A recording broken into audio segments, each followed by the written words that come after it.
So some folks have been asking about planting and different planting strategies, and I've also shared some information about planting with digging spades, but I've actually lately been planting with a Broadfork.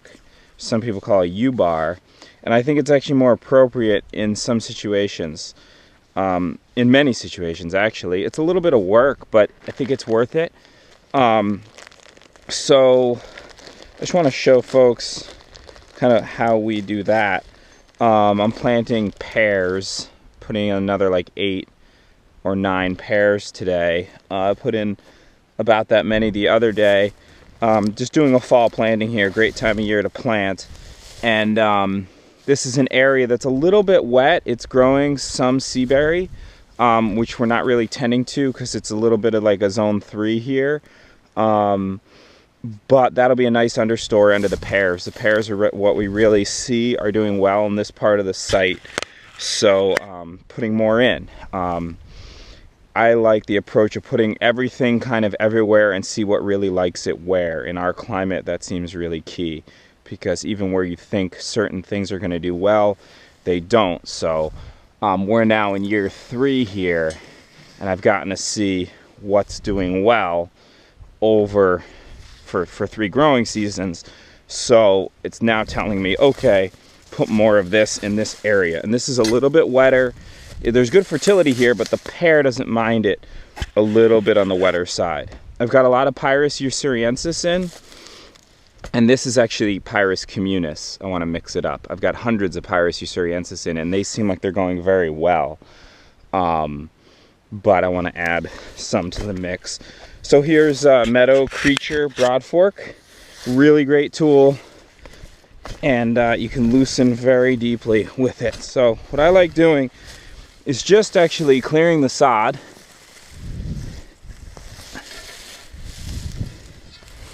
First with it. I'm not trying to go too deep right now. I'm just trying to get the sod out of the way. It's a nice workout, and the tree really does well with this kind of preparation. That didn't really flip. So what I'll do is I'll pull this sod out of the way. So I get all the sod. Try to keep the soil with the sod because you'll need it. You don't, like with any planting situation, you don't want to let all the loose soil far away from the hole. So I'll clear out like a 3x2, something like that. You can go more. The tree will only be happy for it. And then I'll come in where I've cleared the sod, and I'll go deeper. You guys can see this all right. So I'll get full depth, a few jumps, and then loosen. I got a seaberry, spiky seaberry behind me. I'll go like that, and then since that seaberry's there, I'm gonna go this way because I can't really get it. Good leverage with that there. Back and forth, and then really loosen that deep sublayer.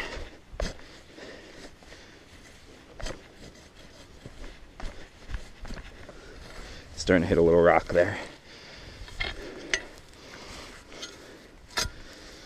One more. So there's some rocks under there. I got around them. So I'm now another 14 to 15 inches below what was about 4 inches below the surface. So it's pretty well loosened up. I'm gonna give this maybe the royal treatment and get this sod out of here too. And then I'll loosen that spot too. Although there is, see that, there's some good sized rocks right there. There we go. You can kind of fish around really deep rocks with this and get pretty huge rocks out of the ground. That's not one of them, but I want to keep that soil. So now this is fully loosened to depth. So you take the Meadowcreature Broadfork, put it out of the way. You've got this nice surface now that's loosened for many, many inches below this, like well over a foot in this whole area. So drainage is going to be good. Rooting is going to be really good. Then I make kind of a little depression for the tree. I mean, I'm planting these very small. If there are any large rocks, I'll throw them out of there, but little ones I don't care about. It's a tree. Here's the Pyrus usuriensis, or excuse me, Pyrus communis, Bartlett rootstock. Sometimes we kind of cut corners and we write labels on popsicle sticks. Doesn't really work. After a few months you can't see it anymore. I know this is Pyrus communis, but cut yogurt containers or buy little plastic labels. And so that's a weed right here, so I'm going to pull that out of here. I can just tell it's not the tree roots.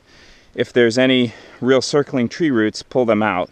They're not. This has just been this bag pot for a summer, and it's been really dry, and it didn't get watered that much, so it's, you know, the roots are actually, it should have grown more, and most of the time it would, but that's okay for our purposes right now. So it's a little low. You see the level.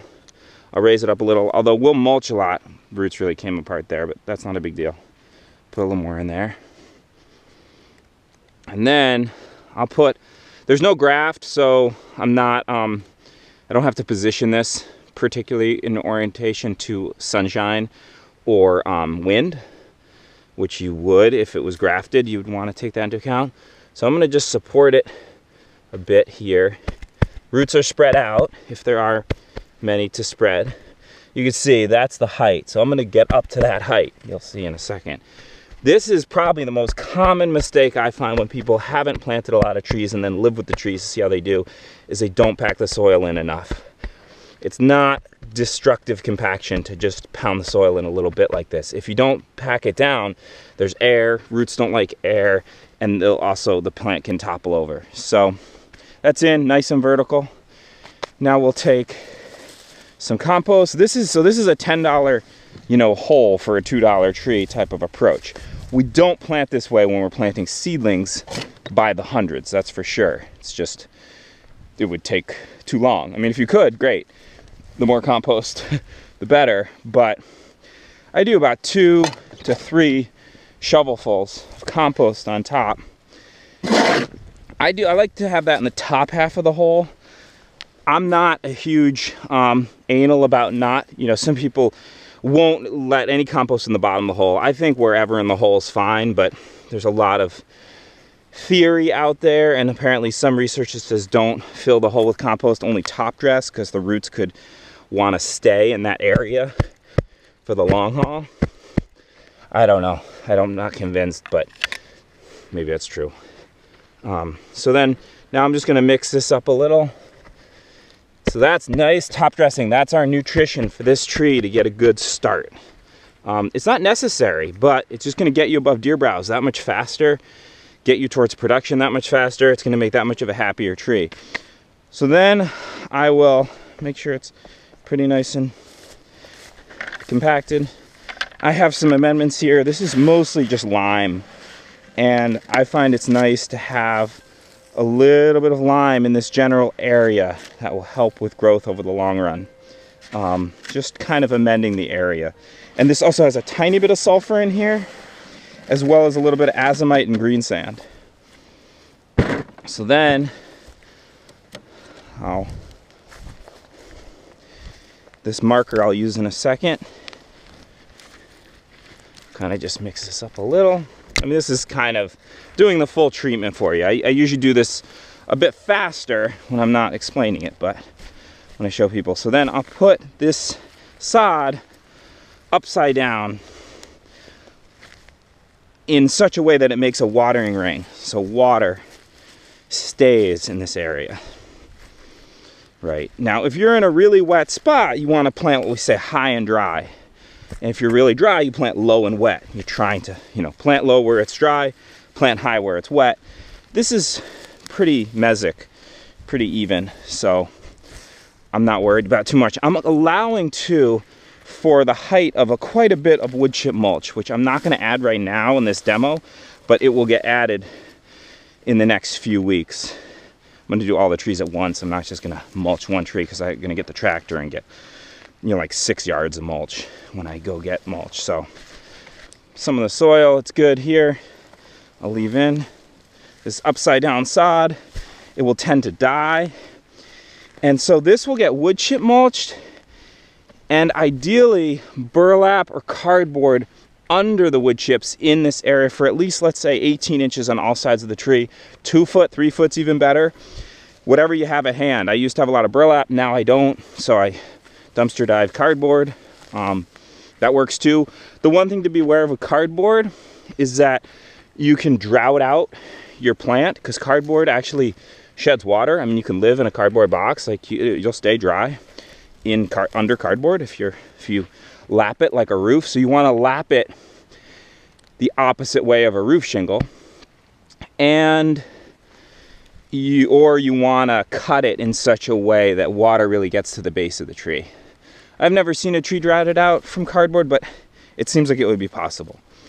This are some nice markers. This actually comes from lowcostmarkers.com of all places. It's just a fiberglass rod. I leave them on for a year or 2 or 3, and then I move them. I just took this from a honeyberry, which is small, so I wouldn't have seen it. Now the honeyberry's up, I'll see it, grab the marker, put it north of this plant, or northeast, northwest. Because in a field setting like this, if you don't mark a small tree, you're probably just not going to take care of it. You're not going to forget it's there, to weed it, to mulch it, to foliar feed it, to graft it, whatever it is. So this is rootstock, and I didn't say it before, this will be grafted in the spring with either an Asian pear or a European pear. We're having really good success with 2 types of Asian pears, Shinseki and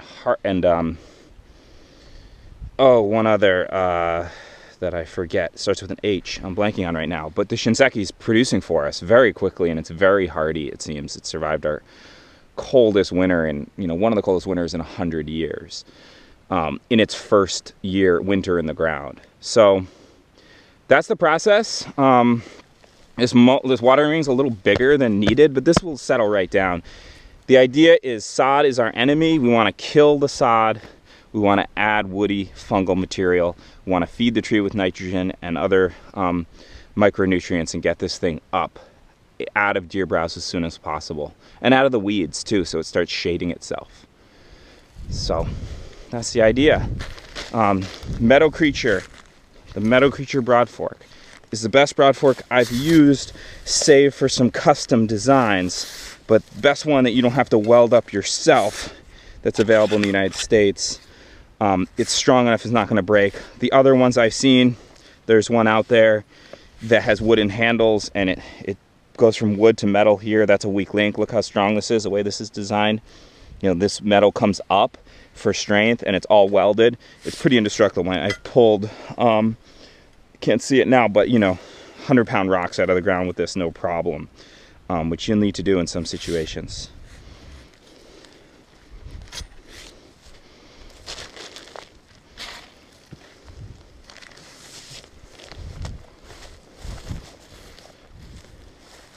Going pretty close spacings on these, because pears tend to stay pretty close together. Oh, there's a bunch of seaberry there, so I'm gonna go right here.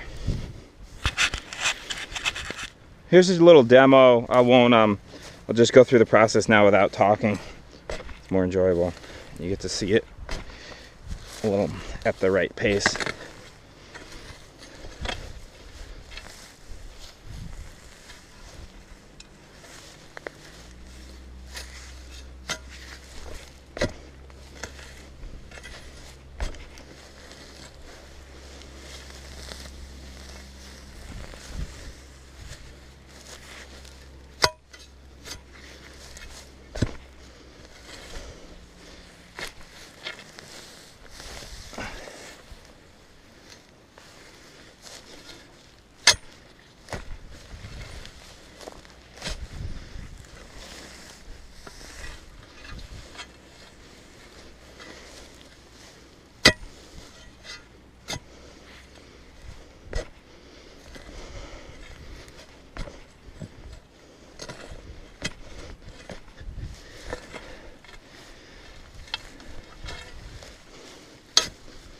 Big rock there, or a rock.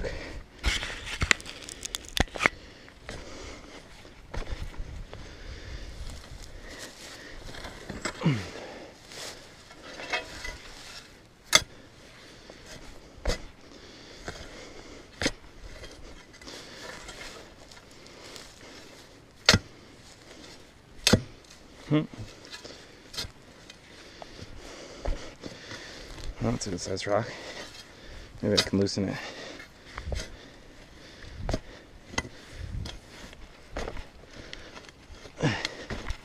Okay. It's easier to be on the downhill side, but that's a big rock.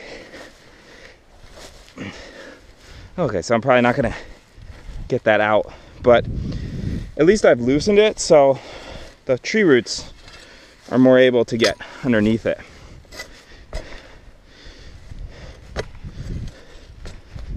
I'm just gonna loosen up where I kind of stood on. Okay.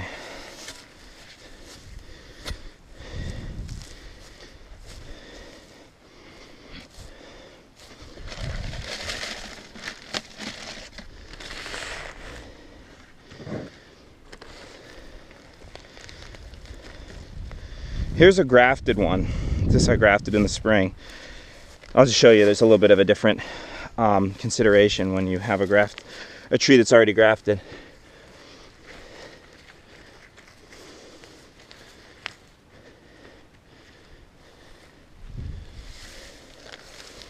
This is Shinseki, grafted on Pyrus communis. It's an Asian pear. Loosen it up a bit, make sure there's no circular roots. That's an easy mistake to make. So now, since there's a graft, I want to take into account where that graft is. First what I'm going to do is prune it. So it needs pruning, and I'll be able to see it. So this should have been done during the growing season. I'd have a taller tree. That's a little close of a cut. It's better to cut it right here at the collar. That was a little weird. There's 3 of them at once. And here. So that you want to cut right at the collar of the limb. I'm gonna loosen this up a little. This, by the way, is how you want to put your tree tags on. Well, this one's actually not on very well. You want them to have room to grow, but you don't want them to fall off. So actually what I'll often do at this stage, when trees are young and they're easy to get girdled, I've had a bunch of trees girdled by their own tree tags, I'll put a longer stake in, and I'll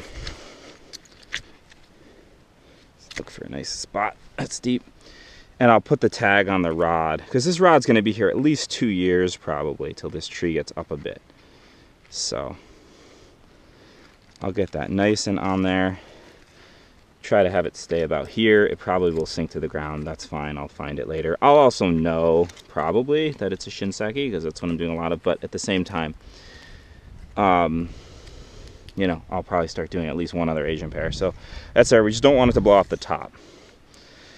So while I'm standing up, one thing with the workflow is minimizing how many times you get up and down. That's the big thing, is you don't want to stand up and sit down, kneel back down more than you need to. That's really where the effort is spent, and it's not as fun, and it's harder on the body. So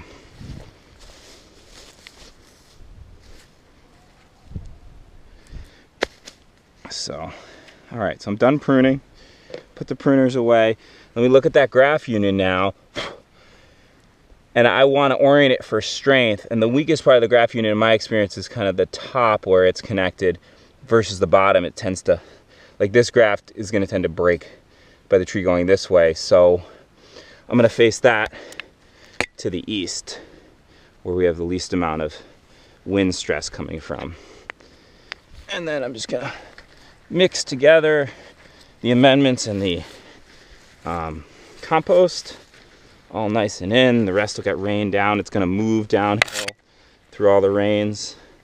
And basically, that's really it. Don't forget to pack it in. Dead vertical, really vertical. You want that stem.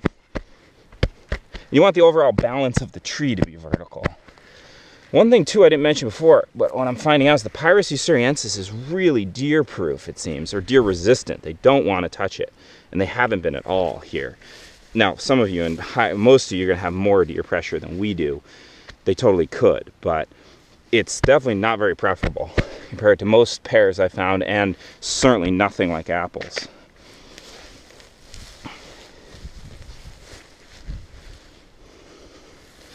Watering ring and grass suppression.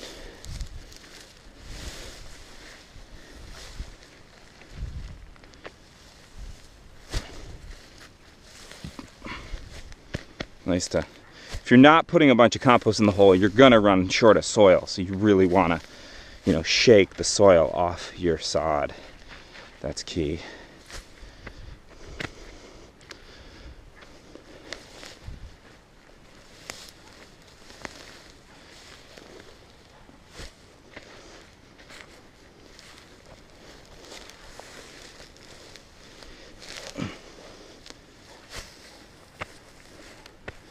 Future tree food, all this sod being upside down, rotting out, especially if we mulch it. If we don't mulch it well, the grass will just come right through upside down and start up again, and it'll be like, thanks for the compost, stupid. You know, just like that's what the honey badger says. But we want to mulch out to here now and really turn this stuff into food for the tree. That's a lot of work. That's as much as planting the tree. That was here, I guess. Again, it's a little high right now, but I'm counting for some really generous mulch that we're going to bring in here.